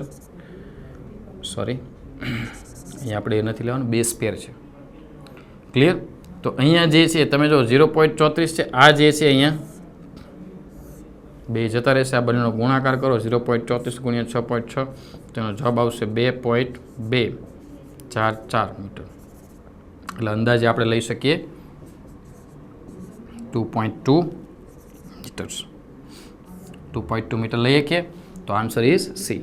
હવે આટલી બધી માથાકૂટ કરવાની પણ જરૂર નથી આ ક્વેશ્ચન્સમાં, કેમ કે એનસીઆરટીની બેઠું જ ગણતરી અહીંયા આપી દીધી છે. એનસીઆરટીની જ લાઈન યુઝ કરી છે. ચેપ્ટર 6 12 સાયન્સ ડીએનએ કુંતલના પેકેજિંગવાળા ટોપિકમાં તમને મળશે, રાઈટ. અને અહીંયા સોલ્યુશન પણ આપ્યું છે, ન ખ્યાલ આવે તો. ઓકે, તો બેઠું જ છે, તમે જો ધ્યાનથી વાંચ્યું હોય તો, રાઈટ. એટલે ઘણા જે છે એ અટવાતા હોય, પણ આ બેઠું જ છે. નેક્સ્ટ ક્વેશ્ચન જોઈએ મિત્રો. હવે નેક્સ્ટ ક્વેશ્ચન નંબર 17. સમુદાય મેરુદંડી માટે નીચેનામાંથી કયા વિધાન સાચા છે? નાવ સી ટ્રુ સેન્ટેન્સ. સાચું કયું છે એ શોધવાનું છે, રાઈટ. એટલે આમાંથી એક વિધાન સાચું છે, બાકીના 3 ખોટા છે. તો આ જે છે કોઈ પણ ક્વેશ્ચન વાંચો ત્યારે આ તમારા મગજમાં પહેલાં હોવું જોઈએ. ઓપ્શન વાંચતી વખતે દરેક વખતે આ ક્લિયર હોવું જોઈએ કે મારે શું શોધવાનું છે. તો જોઈએ સાચા જે છે એ કયા છે જોઈએ. તો પુચ્છ મેરુદંડીયોમાં મેરુદંડ શીર્ષથી પૂંછડી સુધી લંબાયેલ હોય છે અને જીવન પર્યંત હોય છે. તો આ જે છે વિધાન મને ખોટું લાગે છે, કારણ કે પુચ્છ મેરુદંડી જે છે તો એમાં મેરુદંડ જે છે એ જીવન પર્યંત હોતો નથી. એટલે ધીસ ઇઝ ફોલ્સ, ખોટું થયું. આપણે શોધવાનું છે સાચું. પૃષ્ઠવંશીયમાં મેરુદંડ ફક્ત ગર્ભાવસ્થા દરમિયાન જ હાજર હોય છે, રાઈટ. પૃષ્ઠવંશીની અંદર મેરુદંડ ફક્ત ગર્ભાવસ્થા દરમિયાન જ હાજર હોય. સાચું છે, કારણ કે પૃષ્ઠવંશીમાં પછી એ મેરુદંડનું શેમાં રૂપાંતર થઈ જાય? કરોડસ્તંભમાં, રાઈટ. એટલે ધીસ ઇઝ ટ્રુ, સાચું છે. પછી આગળ વધીએ. મધ્યસ્થ ચેતાતંત્ર પૃષ્ઠ અને પોલું હોય છે. મેરુદંડીની અંદર વાત કરી છે અહીંયા, સમુદાય મેરુદંડી માટે પણ છે, આ પણ યાદ રાખવું. તો સમુદાય મેરુદંડી હોય તો સીધી વાત છે એમાં ચેતાતંત્ર જે છે એ પોલું અને કઈ બાજુ હોય? પૃષ્ઠ બાજુ. આ પણ રાઈટ છે. સમુદાય મેરુદંડીના 3 ઉપસમુદાય છે. શું લાગે છે તમને? 3 ઉપસમુદાય છે? તરત જ અહીંયા પકડાઈ જશે. 3 નહીં, કેટલા છે? 2 જ છે. એટલે આ ખોટું થયું. અને કયા 2 એ પણ તમને ખબર છે, કંચુક મેરુદંડી અને શીર્ષ મેરુદંડી. કંચુક એટલે કે પુચ્છ મેરુદંડી, રાઈટ. આ પણ એનસીઆરટીની અંદર ઉલ્લેખ છે. સામી મેરુદંડી તો અલગ સમુદાય જ છે, એટલે એ તો આવશે જ નહીં. એટલે મેરુદંડીના 2 જ ઉપસમુદાય છે. એટલે અહીંયા તરત જ પકડાઈ જાય, રાઈટ, કે આ 3 નહીં પણ કેટલા આવે? 2. એટલે આ ખોટું વિધાન થયું. તો હવે આમાંથી સાચા કયા થયા? બી અને સી. બી અને સી હોય ઓપ્શન કયો? ડી. તો રાઈટ આન્સર કયો આવશે? D, right. તો આ રીતે જે છે તમે સમજી વિચારીને આન્સર આપવાના હોય છે. એની માટે પૂરતું રીડિંગ જોઈએ તો તમે આવી નાની નાની વસ્તુ પકડી શકો. આગળ જોઈએ. Very easy. ઇકો R1 દ્વારા ઓળખવામાં આવતી ખાસ પેલિન્ડ્રોમિક શૃંખલા. બરાબર છે. ઇકો R1 કઈ પેલિન્ડ્રોમિક શૃંખલાને ઓળખે? બેઠો એનસીઆરટી માટે આપેલું ઇકો R1 રિસ્ટ્રિક્શન ઉત્સેચક, રાઈટ. કઈ પેલિન્ડ્રોમિક શૃંખલા? પેલિન્ડ્રોમિક શૃંખલા એટલે એવી શૃંખલા કે જેને બંને દિશામાં સરખી વાંચી શકાય, રાઈટ. એટલે GAATTC આ ક્રમમાં એ ઓળખે છે, રાઈટ. તો તમે આ બાજુથી વાંચો તો પણ આ વાંચી શકો, ઊંધું વાંચો તો પણ એ જ ક્રમમાં, રાઈટ. તો આ ઇકો R1 જે છે ઇશેરિશિયા કોલાય રિસ્ટ્રિક્શન એન્ડોન્યુક્લિયસ ઉત્સેચક છે, એની આ ક્રમ છે, પેલિન્ડ્રોમિક ક્રમ. અને ઓપ્શન્સમાં તમને ઇઝીલી મળી શકશે કયું છે એમાં, રાઈટ. એટલે અહીંયા ઇઝીલી બેઠો જ છે, કોઈ દિમાગનો યુઝ નથી કરવાનો. એકદમ ઇઝી ક્વેશ્ચન્સ એનસીઆરટીમાંથી ડિરેક્ટ ક્વેશ્ચન કહેવામાં આવ્યા અને બરાબર આ આપણે 5 થી 10 સેકન્ડને સોલ્વ કરવામાં લઈ છે. બાકીના ક્વેશ્ચન્સમાં આપણે સમય આપી શકીએ આને કારણે. ઓકે. બાકીના તમે જોઈ શકશો. GGAACC તો એનો ક્રમ નથી, રાઈટ. CTTAAG એ પણ નથી, GATCC એ પણ નથી, રાઈટ. એટલે ડેફિનેટલી અહીંયા સીધો જ આન્સર છે એ. નેક્સ્ટ. કિરણ પુષ્પકોને આ હોય છે. કિરણ પુષ્પકો પહેલાં તો ક્યાં જોવા મળે? તો કે અગાઉ આપણે હજી સેમ ક્વેશ્ચન અગાઉ જોઈ ગયા છીએ. નીટ 2020ના આગળના ક્વેશ્ચન્સમાં જ આપણે વાત કરી ગયા છીએ, એટલે નવું નથી જો યાદ હોય તો તમને, રાઈટ. એટલે એક જ ટોપિકમાંથી બીજો ક્વેશ્ચન છે એવો. કિરણ પુષ્પકો. કિરણ પુષ્પકો જે છે ક્યાં જોવા મળે? તો કે તમને ખબર હશે સૂર્યમુખીના પુષ્પની અંદર, રાઈટ. સૂર્યમુખીના પુષ્પની અંદર કિનારી પર કિનારી પર જે છે આ કિરણ પુષ્પક છે, રાઈટ. કિનારી પરના જે છે આ કિરણ પુષ્પક છે અને કિરણ પુષ્પક જે છે એમાં અહીંયા બીજાશયનું સ્થાન પૂછ્યું છે. આ હોય છે એટલે અહીંયા ઓપ્શન્સ પરથી ખ્યાલ આવી જાય કે અધસ્થ બીજાશય, ઉદ્ધવસ્થ બીજાશય, અધોજાય, રાઈટ, અને અર્ધ અધસ્થ. તો એ ડેફિનેટલી આમાં કયું આવશે? ઉદાહરણ તમને યાદ હશે તો અધસ્થ બીજાશય, રાઈટ. એટલે કિરણ પુષ્પક જે છે એમાં જોવા મળશે અધસ્થ બીજાશય. એક્ઝામ્પલ્સ આધારિત છે, ઉદાહરણ પરથી પણ ડેફિનેટલી આપી શકો, રાઈટ. ચેપ્ટર 5 11 સાયન્સની અંદર પુષ્પના પ્રકારોવાળો ટોપિક છે. ઓકે દોસ્તો, તો આગળ જોઈએ હવે. નેક્સ્ટ 20મા નંબરનો. અહીંયા સાચી જોડ પસંદ કરવાની છે. કઈ જોડ પસંદ કરવાની છે મિત્રો? સાચી જોડ. સાચી જોડ કઈ છે એ પસંદ કરવાની છે? તો હિમોફિલિયા વાય સંલગ્ન, ખોટું. હિમોફિલિયા એ કેવો રોગ છે? એક્સ સંલગ્ન રોગ છે. ફિનાઇલ કીટોનુરિયા દૈહિક પ્રભાવી રોગ છે, રંગસૂત્રીય વિશેષક. તો દૈહિક પ્રભાવી નથી, બટ કેવો રોગ છે? દૈહિક પ્રચ્છન્ન રોગ છે, એટલે આ પણ ખોટું થયું, રાઈટ. સિકલ સેલ એનિમિયા દૈહિક પ્રચ્છન્ન રોગ, સાચું. રંગસૂત્ર નંબર 11 ઉપર આવેલો હોય, એટલે અહીંયા ઉપરના ઓપ્શન પરથી આપણને ત્રીજા ઓપ્શનની અંદર જ ખબર પડી ગઈ કે સાચી જોડ કઈ છે. નેક્સ્ટ પણ આપણે જોઈ લઈએ. થેલેસેમિયા. તો એ દૈહિક પ્રચ્છન્ન ખામી છે, એક્સ સંલગ્ન ખામી નથી. એટલે ખ્યાલ આવી ગયો એના પરથી કે બાકીની જે છે 3 ખોટી છે, એક જ જોડ સાચી છે. So the answer is C. Okay દોસ્તો, તો હવે નેક્સ્ટમાં જઈએ. નેક્સ્ટ ક્વેશ્ચન છે બે વિરોધાભાસી સ્વરૂપ ધરાવતી એક લક્ષણ સિવાય બાકીના તમામ લક્ષણો કેવા હોય છે? સરખા. એવી કેટલીક શુદ્ધ ઉછેરવાળી વટાણાની જાતિઓની જોડ મેન્ડલે પસંદ કરી, રાઈટ. એવી જોડ જે મેન્ડલે પસંદ કરી. બે વિરોધાભાસી સ્વરૂપ ધરાવતી, યાદ રાખજો, બેઠી લાઈન છે એનસીઆરટીની. એક લક્ષણ સિવાય બાકીના તમામ લક્ષણો સરખા છે. એક લક્ષણ સિવાય બાકીના તમામ લક્ષણો સરખા છે, રાઈટ. એવું જે છે એ લાઈન બેઠી એનસીઆરટીની છે. ચેપ્ટર 5 આનુવંશિકતા અને ભિન્નતાવાળું જે ચેપ્ટર છે, જેનેટિક્સનું પહેલું 12 સાયન્સની અંદર, એની અંદર તમને મળશે. ઘણા ક્વેશ્ચન્સ જોઈને અટવાઈ જાય, પણ મેન્ડલે જે 7 જાતની અંદર કેટલા લક્ષણો પસંદ કરેલા? 14 લક્ષણો, રાઈટ. એ સિવાયના બધા જ એક જોડી સિવાય જેણે પસંદ કર્યા એ સિવાય બાકીના બધા જ કેવા હતા? સરખા હતા, રાઈટ. તો અહીંયા 14 આવશે. એકદમ મસ્ત સવાલ છે, બેઠો સવાલ છે, ડિરેક્ટ છે, આમાં વધારે વિચારવાનું પણ નથી. તમને એનસીઆરટીની અંદર બેઠી લાઈન મળશે. આગળ જે સ્ત્રીઓ ગર્ભધારણ કરી શકતી નથી તેઓમાં નીચેનામાંથી કઈ પદ્ધતિથી ગર્ભના સ્થાનાંતરણમાં મદદ થાય? એટલે ગર્ભધારણ કરી શકતા નથી, બાળક ઉત્પન્ન કરી શકતા નથી, ARTની પદ્ધતિમાંથી પૂછાયેલો સવાલ છે. હવે અહીંયા ધ્યાનથી જુઓ તો ગર્ભધારણ કરી શકતા નથી, રાઈટ, એટલે ગર્ભ સ્થાનાંતરણની વાત છે. ગર્ભ સ્થાનાંતર કરવાનું છે, રાઈટ. તો ઇટ ઇઝ વેરી સિમ્પલ. આ ઝિફ્ટનું પૂરું નામ જુઓ, ઝાયગોટ ઇન્ટ્રાફેલોપિયન ટ્રાન્સફર. ઝાયગોટ યુગ્મનજ જેમાંથી ભ્રૂણ વિકસશે, અને IUT ઇન્ટ્રાયુટેરાઇન ટ્રાન્સફર, આંતરગર્ભાશય જે છે સ્થળાંતરણ. તો ગર્ભાના સ્થળાંતરણ ક્યાં કરવાનું છે? ગર્ભાશયની અંદર કરવાનું છે. તેની માટે મદદરૂપ પદ્ધતિ આ બંને આવી શકે, રાઈટ. બીજા ઓપ્શનમાં જઈએ, ગિફ્ટ એટલે ગેમેટ એટલે જન્યુ, પ્રજનન કોષો. તો અહીંયા પ્રજનન કોષોના સ્થળાંતરની વાત નથી થતી, શબ્દને સમજો. અહીંયા ગર્ભના સ્થળાંતરની વાત થાય એટલે આવશે નહીં, રાઈટ. અને આ બરાબર છે, ઝિફ્ટ આવી શકે પણ ગિફ્ટ આવી શકે નહીં, એટલે આ ઓપ્શન યોગ્ય નથી. પછી ICSI, બધી શોર્ટ ફોર્મ યુઝ કર્યો છે અને એના ફૂલ ફોર્મ આપ્યા છે. ICSI ઇન્ટ્રા સાઇટોપ્લાઝમિક સ્પર્મ ઇન્જેક્શન, એટલે કોષરસમાં અહીંયા અંડકોષની અંદર સીધો જ શુક્રકોષ દાખલ કરવામાં આવે. અહીંયા પણ જન્યુઓની વાત આવી, ગર્ભ તો ભ્રૂણ તો અહીંયા ક્યાં આવ્યું જ નહીં, એટલે આ પણ નહીં આવે. ઝિફ્ટ ઓકે છે. અહીંયા ગિફ્ટ છે, અહીંયા પણ જન્યુ, અને ICI એટલે આ પણ નહીં આવે. ઉપરના બંને પરથી ક્લિયર થઈ જાય, રાઈટ. તો what is the right answer is A, right. એટલે આ રીતે તમને ખ્યાલ આવી જાય. અને આમ જુઓ તો બેઠો જ છે, જો તમને ઇઝીલી ખ્યાલ હોય, વાંચ્યું હોય બરાબર, તો તમે ઇઝીલી આનો આન્સર આપી શકો એમ છે, કંઈ ડિફિકલ્ટ નથી. રિપ્રોડક્ટિવ હેલ્થ ચેપ્ટરમાંથી મળી જશે. આગળ જોઈએ નેક્સ્ટ ક્વેશ્ચન નંબર 23 પર આગળ વધીએ. એન્ટેરોકાઇનેઝ ઉત્સેચક ખાલી જગ્યાના રૂપાંતરણમાં મદદ કરે છે.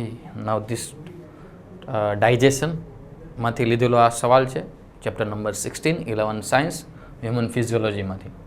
એન્ટેરોકાઇનેઝ ઉત્સેચક ખાલી જગ્યાના રૂપાંતરણમાં મદદ કરે છે. તો શેના રૂપાંતરણમાં એન્ટેરોકાઇનેઝ ઉત્સેચક મદદ કરે? તો ડેફિનેટલી પ્રોટીનના પાચન સાથે સંકળાયેલો છે, રાઈટ.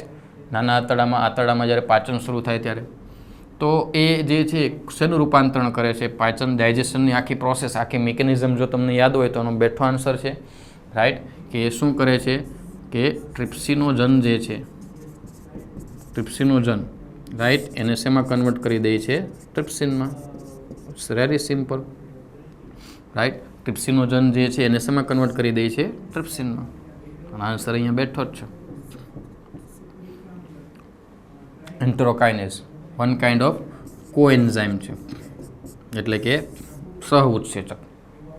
વન કાઇન્ડ ઓફ કોએન્ઝાઇમ, સહ ઉત્સેચક છે કે જે ટ્રિપ્સિનોજનનું ટ્રિપ્સિનમાં ફેરવે, પછી આ ટ્રિપ્સિન એક્ટિવ થઈ અને પ્રોકાર્બોક્સીપેપ્ટિડેઝ અને કાયમોટ્રિપ્સિનોજનને એક્ટિવ કરે છે, યાદ હોય તો, ડાયજેશનની અંદર. ઓકે, સ્વાદુરસની અંદર આવેલા અંતઃસ્ત્રાવ અરે ઉત્સેચકો છે. ઓકે, આગળ વધીએ. નેક્સ્ટ, આ શૃંખલા એટલે કે સિક્વન્સ, એક ક્રમ આપ્યો છે, એના દ્વારા વાહકમાં જોડાયેલ DNAની પ્રતિકૃતિઓનો આંકડો નક્કી થાય છે, રાઈટ. આ શૃંખલા, આ સિક્વન્સ દ્વારા, આ ક્રમ દ્વારા. એટલે અહીંયા બાયોટેકનોલોજીનો આ ક્વેશ્ચન્સ છે. પ્લાઝમિડ જે છે એની અહીંયા વાત છે, વાહકની જે વિશેષતાઓ છે એના પરથી છે. તો અહીંયા વાહક જે છે પ્લાઝમિડ PBr 322 અહીંયા દોરીએ આપણે.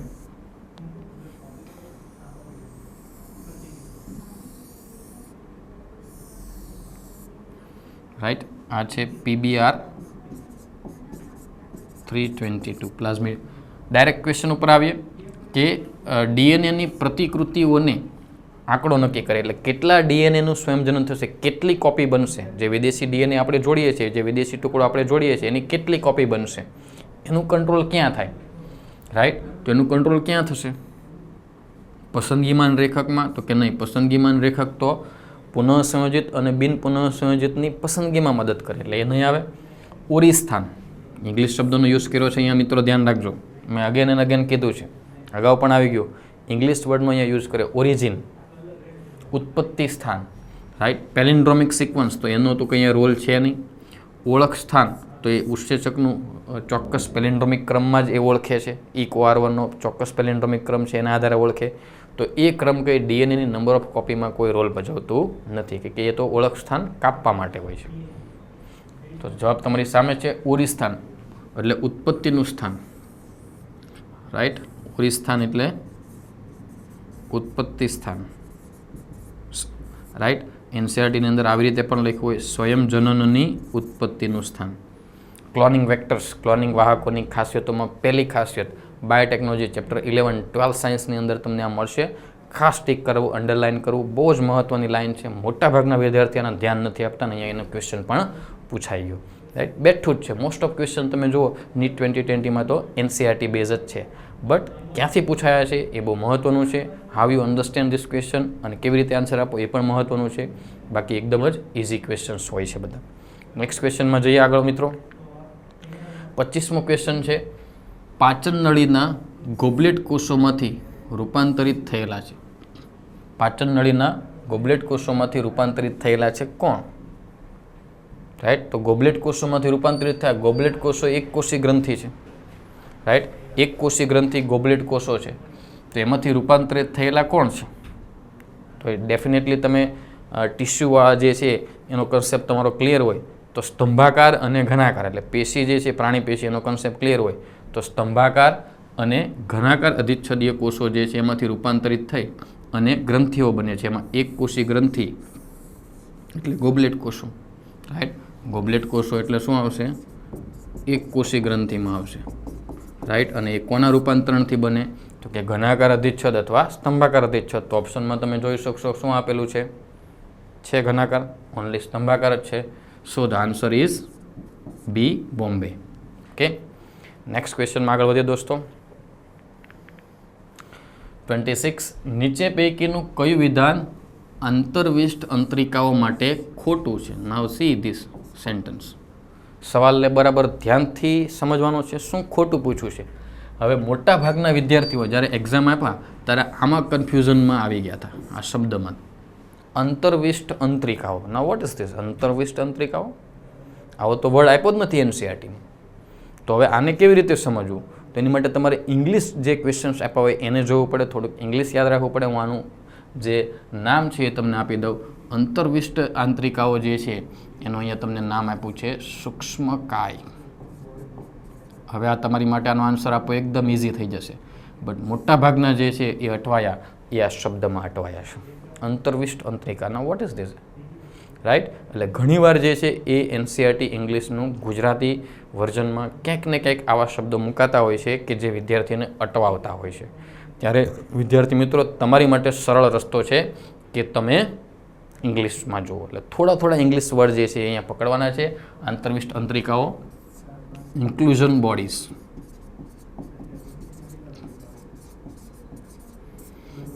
સૂક્ષ્મકાયો જે છે એને વિશે અહીંયા પૂછ્યું છે. સૂક્ષ્મકાય માટે ખોટું શું છે તો એ જોઈએ. તો એ કોઈ કલા અથવા પટલથી બંધાયેલા હોતા નથી. તો એ સાચું છે, ટ્રુ છે, સાચી વાત છે. સૂક્ષ્મકાય એ કોઈ પટલથી ઘેરાયેલા નથી. તેઓ ખોરાકના કણોને આરોગવામાં ગૂંથાયેલા હોય છે. ખોરાકના કણોને આરોગવામાં ગૂંથાયેલા હોય છે, રાઈટ. એ વિધાન જે છે અહીંયા કંઈક ને કંઈક ખોટું લાગે કે એ ખોરાકને આરોગવામાં એટલે ખોરાક ગ્રહણ કરવામાં, ભક્ષણ કરવામાં સંકળાયેલા હોય. તો સૂક્ષ્મકાય ખોરાકનું ભક્ષણ કરે એ વિધાન તો સાચું લાગતું નથી. છતાં બીજા આપણે ચેક કરી લઈએ. કોષરસમાં મુક્ત રીતે આવેલા હોય છે. સાચી વાત છે. કોઈ ઘેરાયેલા નથી એટલે ફ્રી હોય, કોઈ પટલથી આવરિત નથી. કોષરસમાં આવેલા આરક્ષિત પદાર્થો છે. આરક્ષિત પદાર્થો એટલે સંગ્રહિત પદાર્થો છે. યસ. ગ્લાયકોજન, સિયાનોફાઇસિન કણિકા, વનસ્પતિ પ્રાણીમાં સૂક્ષ્મ રસધાની, દે ઓલ આર ઇન્ક્લુઝન બોડી. સૂક્ષ્મ કાયો છે, રાઈટ. જેનું ગુજરાતી અહીંયા અંતર્વિષ્ટ અંતરિકાઓ એનસીઆરટી 2020 ગુજરાતી પેપરમાં આ રીતે આપ્યું છે, રાઈટ. તો આના પરથી તમને ખ્યાલ આવી જશે કે આ પણ સાચું છે. સંગ્રહિત રચનાઓ છે. સૂક્ષ્મકાયવાળું ચેપ્ટર 8 સેલ જે છે ધ યુનિટ ઓફ લાઈફ 11 સાયન્સની અંદર તમે જોઈ શકશો. તો આના પરથી તમને ખ્યાલ આવશે મિત્રો. જવાબ તો તમારી સામે છે. આ બાકીના 3 સાચા છે. એટલે કે ખોરાક આરોગવાનું એટલે કે ખોરાક ગ્રહણ કરવાનું, ભક્ષણ કરવાનું કોઈ કામ કરતું નથી. તો the answer is B. It's really easy. Move to next. નીચે પૈકી કયું વિધાન સાચું છે? હવે અહીંયા આપણે શોધવાનું છે સાચું વિધાન. તો ક્વેશ્ચન્સ પરથી આ લાગે છે આપણને ડીએનએ આધારિત ક્વેશ્ચન છે. ડીએનએની રચના નાઇટ્રોજન બેઝ આધારિત, ડીએનએમાં જે પોલીન્યુક્લિયોટાઇડ શૃંખલા હોય એમાં નાઇટ્રોજન બેઝ આધારિત એડેનિન થાઇમિન છે, એના પરથી ખ્યાલ આવી જાય. તો એ પૂછ્યું છે એડેનિન અને થાઇમિન સાથે 2 હાઇડ્રોજન બંધથી જોડાય, એટલે એ સાથે ટી 2 હાઇડ્રોજન બંધથી જોડાય. This is true. પહેલું જ વાક્ય આપણને ખ્યાલ આવી ગયો કે સાચું છે, છતાં આપણે બીજા ચેક કરી લઈએ. એડેનિન અને થાઇમિન 1 હાઇડ્રોજન બંધથી જોડાય, ખોટું. એડેનિન થાઇમિન સાથે 3 હાઇડ્રોજન બંધથી જોડાય, ખોટું, કારણ કે 3 હાઇડ્રોજન બંધ કોની વચ્ચે હોય? ગ્વાનિન અને સાઇટોસિન વચ્ચે, રાઈટ, એટલે એ પણ ખોટું થયું. એડેનિન થાઇમિન સાથે નથી જોડા બનાવતા, એ પણ ખોટું, કારણ કે એડેનિન થાઇમિન સાથે જ જોડ બનાવે છે. નાઇટ્રોજન બેઝમાં એડેનિન સાથે થાઇમિન જ AT અને GC. 4 ગ્રાફના નિયમ પરથી પણ આને જવાબ આપી શકો. ઓકે, તો ઇટ્સ ઇઝી, એકદમ બેઠો ક્વેશ્ચન છે. તો જવાબ શું આવશે દોસ્તો? સાચું વિધાન એટલે the answer is A. Move to next. આગળ જોઈએ. બીકાનેરી ઘેટી અને મરીનો ઘેટાનો ઉપયોગ કરી નીચેની કઈ પદ્ધતિ દ્વારા ઘેટાની નવી જાત એટલે કે હિસાર્ડેલ વિકસાવવામાં આવી છે? રાઈટ. તો ચેપ્ટર 9 12 સાયન્સની અંદર સંકરણનો જે ટોપિક જે છે એમાંથી આ પ્રશ્ન બનાવેલો છે. બેઠો NCERT બેઝ છે, ડેફિનેટલી ઘણાને આવડી ગયો હશે. રાઈટ, ક્વેશ્ચન વાંચું છું એ દરમિયાન. તો એની અંદર તમને ખ્યાલ હશે બહિર્સંવર્ધન, ઉત્પરિવર્તિત સંવર્ધન તો આવશે જ નહીં, કારણ કે એક કૃત્રિમ સંવર્ધન છે. રાઈટ, જેમાં વિકૃતિ પ્રેરિત કરવામાં આવે, વિકૃતિ જે છે એ પ્રેરવામાં આવે છે. તમને ખ્યાલ હશે ગામા રેઝનું, એટલે કે ગામા કિરણો જે છે એનો યુઝ થાય છે, એટલે એ તો આવવાનું નથી. રાઈટ. બહિર્સંવર્ધન જે છે એની અંદર પાછા 3 પ્રકાર છે. બહિર્સંકરણની અંદર ફર્સ્ટ વન ઇઝ બહિર્સંવર્ધન, રાઈટ, સેકન્ડ વન ઇઝ પરસંવર્ધન અને થર્ડ વન ઇઝ આંતરજાતીય સંવર્ધન. રાઈટ, એ તો અહીંયા આપ્યું જ નથી, અને આંતર સંવર્ધન છે. રાઈટ. તો આ જે છે એ શું બતાવે છે? આ ક્વેશ્ચન્સને આપણે સમજીએ તો એ પરસંવર્ધન જે છે, રાઈટ, એ બતાવે. પરસંવર્ધનમાં શું આવે? તો કે એક જાતના શ્રેષ્ઠ નર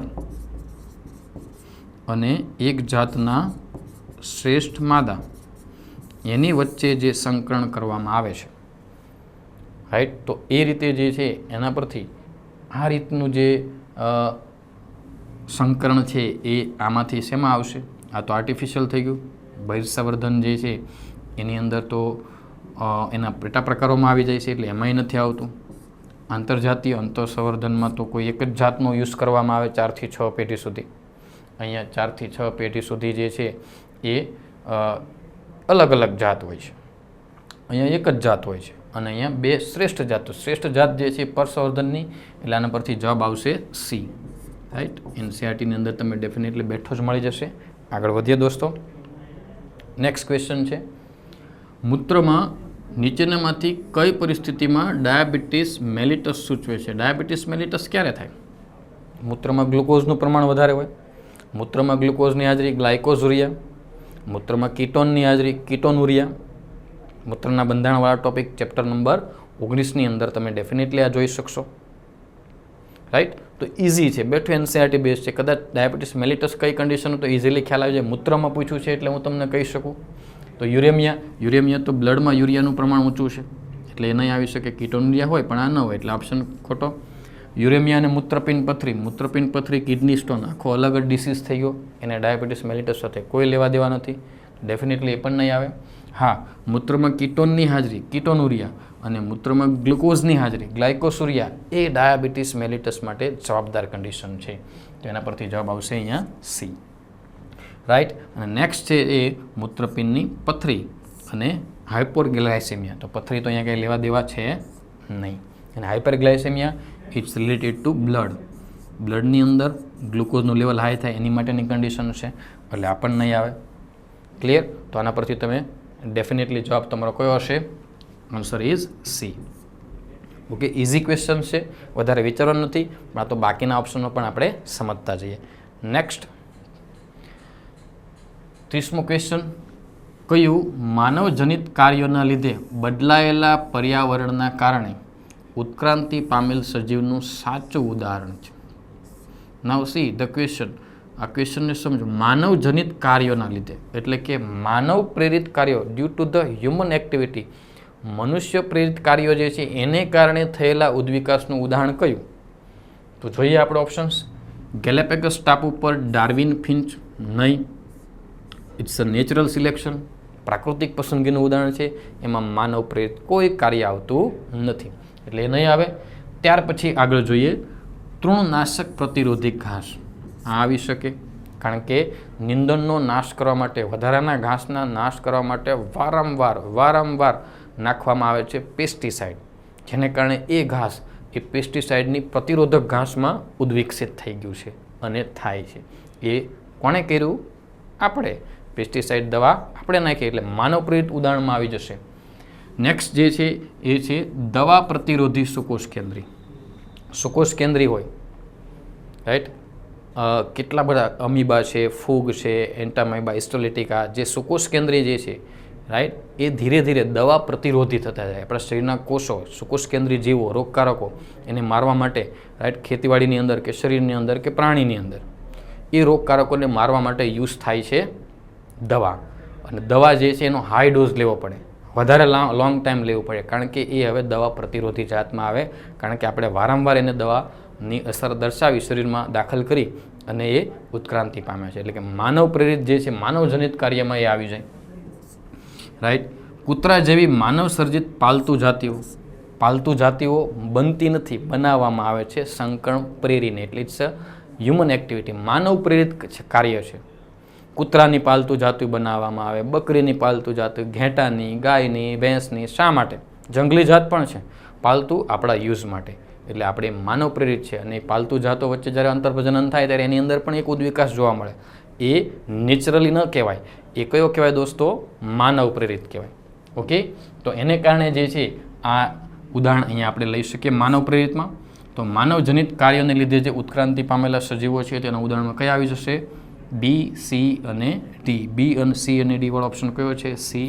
તો the answer is C, right. તો આ રીતે વિચારવાનો છે. ખૂબ જ મહત્વનો સવાલ, ખૂબ જ અગત્યનો અને એકદમ મસ્ત રીતે જે છે અહીંયા આપેલો આ સવાલ છે. એટલે ખાસ દોસ્તો જે છે આ ટોપિક એ ઇવોલ્યુશન, ઉદ્વિકાસમાંથી જે છે ટીક કરી રાખજો. જે ઔદ્યોગિક મેલેનિઝમવાળો ટોપિક છે એની નીચેના ફકરામાં આપેલો છે, રાઈટ. તમારી માટે ઇઝી કામ કરી દો, એટલે ખાસ આ ટીક રાખજો. બહુ જ મહત્ત્વનો ટોપિક, અને જેમાં વિદ્યાર્થીઓ ધ્યાન ન આપતા હોય એવી જગ્યાએથી આ બનાવેલો ક્વેશ્ચન છે, એટલે ખાસ આના પર ભાર મૂકું છું. ઓકે, તો આગળ વધીએ. સો ડેટ્સ ઓલ ફોર ટુડે દોસ્તો. તો આજ માટે આજે આપણે એટલા જ ક્વેશ્ચન સોલ્વ કરીએ. નીટ 2020 બાયોલોજી સેક્શન જે છે આપણે 3 ભાગમાં સોલ્વ કરીશું. એનો આજે આ પહેલો ભાગ 1 થી 30 MCQ અહીંયા પૂરા કર્યા. મિત્રો, હોપ કે આ તમને ખૂબ સારી રીતે paper solution, previous year question જે તમે સોલ્વ કરો એમાં 2020નું પેપર સોલ્વ કરવામાં મદદરૂપ થશે, ઇઝી બનાવશે, રાઈટ. તો નવા વિડીયો લેક્ચર સાથે ફરી મળીએ. Till then take care and bye bye. અને હા, વશિષ્ઠ છે તો શક્ય છે, રાઈટ. અમારી ચેનલ લાઇક કરો, શેર કરો અને સબસ્ક્રાઈબ કરવાનું ભૂલતા નહીં. અને તમારા કોમેન્ટની રાહ જોઈશ નવા વિડીયો બનાવવા માટે. Okay, bye bye, C you letter. Thank you.